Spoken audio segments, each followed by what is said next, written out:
Hello students, MP board बच्चों के लिए है ये वाला वीडियो स्पेशली, क्योंकि आपकी सिलेबस से ये वाला पार्ट ओमिट नहीं हुआ है। Some important compounds of sodium. इसमें हम सबसे पहले देख रहे हैं सोडियम कार्बोनेट डेकाहाइड्रेट, जिसको हम वॉशिंग सोडा भी बोलते हैं, Na2CO3 10H2O। ये वैसे आप लोगों ने 10th में पढ़ा हुआ है, आप चाहे तो वहाँ से भी प्रिपेयर कर सकते हैं, क्योंकि वहाँ ईजी पड़ेगा आपको पढ़ना। और यहाँ से यदि पढ़ना है तो हमारे सामने मटेरियल है एनसीईआरटी में। इसको हम सॉल्वे प्रोसेस से बनाते हैं। सॉल्वे प्रोसेस में हम क्या करते हैं, अमोनिया का सॉल्यूशन लेते हैं और उसकी रिएक्शन करवा रहे हैं कार्बन डाइऑक्साइड के साथ में। तो जब अमोनिया की रिएक्शन कार्बन डाइऑक्साइड के साथ में होती है अमोनिकल सॉल्यूशन की, तो इस तरीके से अमोनियम कार्बोनेट फॉर्मेशन होता है and then after it will convert into the bicarbonate. और बाइकार्बोनेट जब NaCl सॉल्यूशन से रिएक्शन करता है तो ये NH4Cl बाई प्रोडक्ट देता है, और सोडियम बाइकार्बोनेट यहाँ पर हमें प्रोडक्ट मिलता है। अब यदि हमें सोडियम बाइकार्बोनेट चाहिए मेन कंपाउंड के फॉर्म में, तो रिएक्शन को हम यहीं पर ही स्टॉप कर देते हैं। सोडियम हाइड्रोजन कार्बोनेट यहाँ पर फॉर्मेशन हो गया है, क्रिस्टल्स इसके बन जाते हैं। और यदि हमें सोडियम कार्बोनेट मतलब वॉशिंग सोडा चाहिए तो हम इसको हीट करते हैं, जिससे CO2 और H2O वहाँ से निकल जाते हैं। इस तरीके से सॉल्वे प्रोसेस से ये फॉर्मेशन होता है सोडियम कार्बोनेट का। इसके अलावा जो इसमें NH4Cl बाई प्रोडक्ट बना है, उसको यदि हम कैल्शियम हाइड्रोक्साइड के साथ में ट्रीट कराएं तो इसके जो रिएक्टेंट है वो रीजनरेट हो जाता है, मतलब अमोनिया रीजनरेट हो जाती है यहाँ पर। तो एक तरह से देखा जाए तो ये प्रोसेस में हमें बाई प्रोडक्ट से ही मेन रिएक्टेंट मिलते चलता रहता है। इसके अलावा इसकी प्रॉपर्टीज़ की यदि अपन बात करें सोडियम कार्बोनेट की, तो सोडियम कार्बोनेट डेकाहाइड्रेट को जब हम 375 केल्विन टेम्परेचर पे हीट करते हैं तो इसके 9 वाटर क्रिस्टलाइजेशन निकल जाते हैं और सिर्फ एक मोनोहाइड्रेट इसका बचता है, जिसको हम अबाउ 373 केल्विन टेम्परेचर पे हीट करेंगे तो वो भी निकल जाता है। तो ये अकेला सोडियम कार्बोनेट यानी सोडा ऐश बनता है, इसको हम सोडा ऐश बोलते हैं। Na2CO3 वहाँ पर एनहाइड्रस फॉर्म में हमें मिल जाएगा। उसके अलावा कार्बोनेटेड पार्ट जो है सोडियम कार्बोनेट का, ये पानी में हाइड्रोलाइज होता है और इस तरीके से अल्कलाइन सॉल्यूशन देता है हमें। इसके अलावा इसके यूजेस बहुत इजी हैं। वाटर सॉफ्टनिंग में होता है, ये हमने हाइड्रोजन में पढ़ा ही है कि परमानेंट हार्डनेस रिमूव करने में इसका यूज़ होता है। उसके अलावा लॉन्ड्रिंग क्लीनिंग में भी यूज़ होता है इसका।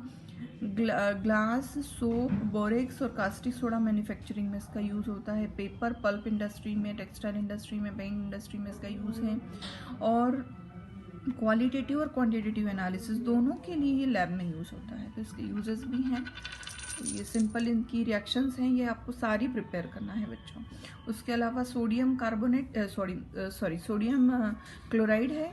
सोडियम क्लोराइड जिसको हम कॉमन सॉल्ट भी बोलते हैं। कॉमन सॉल्ट का वैसे देखा जाए तो कहाँ मिलेगा हमें ये, तो actually evaporation of the sea water, समुद्र के पानी का यदि हम इवापोरेशन करें, उसको हम वेपोराइज करें तो उससे हमें सॉल्ट वहाँ से मिल जाते हैं। इसके अलावा जो सोडियम क्लोराइड है ये हमें क्रिस्टल के फॉर्म में भी मिल सकता है डिफरेंट प्रोसेसेस के बीच में। उसके अलावा सोडियम क्लोराइड जो है वो 1081 केल्विन टेम्परेचर पे मेल्ट होता है। क्यों इतना हायर टेम्परेचर है इसका? Because it is having the ionic bond, that's why it is having the higher melting point. उसके अलावा सॉल्युबिलिटी इसकी बहुत ज़्यादा रहती है पानी में। 100 ग्राम ऑफ वाटर में ये 36 ग्राम तक डिज़ोल्व हो सकता है। और उसके अलावा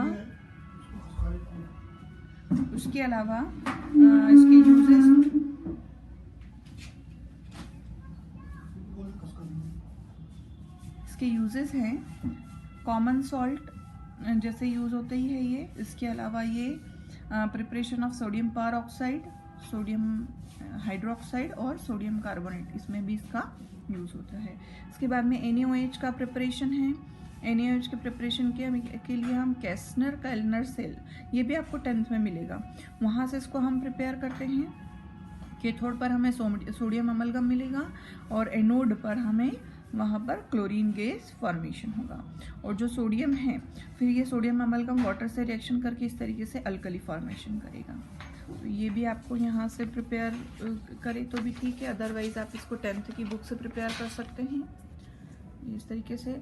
सोडियम हाइड्रोजन कार्बोनेट है, तो ये हम ऑलरेडी बता चुकी हूँ मैं कि सॉल्वे प्रोसेस जब हम करते हैं सोडियम कार्बोनेट के प्रिपरेशन के लिए, वहाँ पर मिड में बनता है ये प्रोडक्ट। उसके अलावा इसके यूजेस तो आपको पता ही है, बेकिंग सोडा है, बहुत कॉमन सा रिएजेंट है जो जनरली बेकिंग वगैरह में यूज़ होता है। उसके अलावा ये टेम्पररी एसिडिटी को रिमूव करने के लिए भी यूज़ होता है। तो ये आप सिंपल सा एक शॉर्ट नोट प्रिपेयर कर सकते हैं इसके ऊपर। इसके अलावा बायोलॉजिकल इम्पोर्टेंस सोडियम और पोटेशियम के ये हैं, मैं ऑलरेडी आपको ये बता चुकी हूँ मेरे वीडियो में। इसके बाद में हमारे पास में है कैल्शियम के प्रोडक्ट हैं, कंपाउंड्स है। कैल्शियम के कंपाउंड में पहले है क्विक लाइम। तो क्विक लाइम को हम कैल्शियम कार्बोनेट के स्ट्रॉन्ग हीटिंग से बना सकते हैं, जिसको हम क्विक लाइम को चूना भी बोलते हैं हम। तो ये कहाँ से फॉर्मेशन होगा, इस तरीके से फॉर्मेशन होगा यहाँ पर स्ट्रॉन्ग हीटिंग पर। उसके अलावा इसकी प्रॉपर्टीज़ में जब हम इसको वाटर से रिएक्शन करेंगे तो ये स्लैग्ड लाइम बनाएगा, कार्बन डाइऑक्साइड से रिएक्शन करने पर ये लाइम स्टोन बनाएगा। उसके अलावा ये सिलिकॉन ऑक्साइड से रिएक्शन करेगा तो कैल्शियम सिलिकॉन ऑक्साइड फॉर्मेशन करता है, और फॉस्फोरस ऑक्साइड से रिएक्शन करने पर इस तरीके से कैल्शियम फॉस्फेट फॉर्मेशन करेगा। इसके यूजेस आप प्रिपेयर कर लेंगे। कैल्शियम हाइड्रोक्साइड स्लैग्ड लाइम है, तो ये तो हम ऑलरेडी बता ही चुके हैं ऊपर प्रॉपर्टी में कि कैल्शियम ऑक्साइड को जब वाटर से ट्रीट करवाते हैं तो इस तरीके से स्लैग्ड लाइम फॉर्मेशन होगा, और इस स्लैग्ड लाइम की रिएक्शन जब हम कार्बन डाइऑक्साइड से करवाएंगे तो लाइम स्टोन यहाँ पर मिल जाएगा। हमें आपको ये सिंपल रिएक्शंस प्रिपेयर करना है, ये आपको 10th की बुक में भी मिल जाएंगी, और इसके यूजेस वगैरह भी बहुत ईजी हैं, ये आप सेल्फ प्रिपेयर कर सकते हैं। इसके अलावा इसका बहुत इंपॉर्टेंट रिएक्शन है ये वाली कि कैल्शियम हाइड्रोक्साइड को जब क्लोरीन से रिएक्शन करवाते हैं तो कैल्शियम ऑक्सीक्लोराइड ब्लीचिंग पाउडर यहाँ पर फॉर्मेशन हो जाता है। इसके अलावा कैल्शियम कार्बोनेट है, प्लास्टर ऑफ पेरिस है, ये भी सब आपने 10th की बुक में आपको मिल जाएगा। जैसे हम यहाँ पर प्रिपरेशन प्रॉपर्टीज़ देख रहे हैं वैसे ही आपको इसको प्रिपेयर करना है।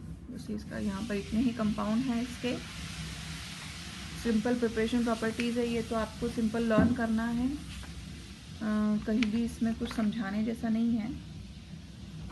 जैसा आपने 10th की बुक से प्रिपेयर किया है आपको वैसे ही इसको प्रिपेयर करना है। बायोलॉजिकल फंक्शन है कैल्शियम मैग्नीशियम के, तो ये तो अंडरस्टूड है कि मैग्नीशियम हमें क्लोरोफिल में मिलता है। उसके अलावा हमारी बॉडी में भी इसका यूज़ है, लिविंग बॉडी में भी। इसके अलावा जो कैल्शियम है वो हमें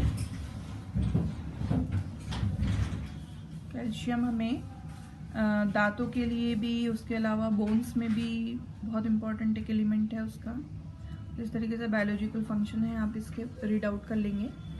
तो ये आपका जो ओमिटेड पार्ट था CBSE में, लेकिन MP में वो है, वो मैंने आपको उसका वीडियो सेंड किया है। इसमें कोई भी प्रॉब्लम लगती है तो आप फ़ोन करके पूछ सकते हो उससे।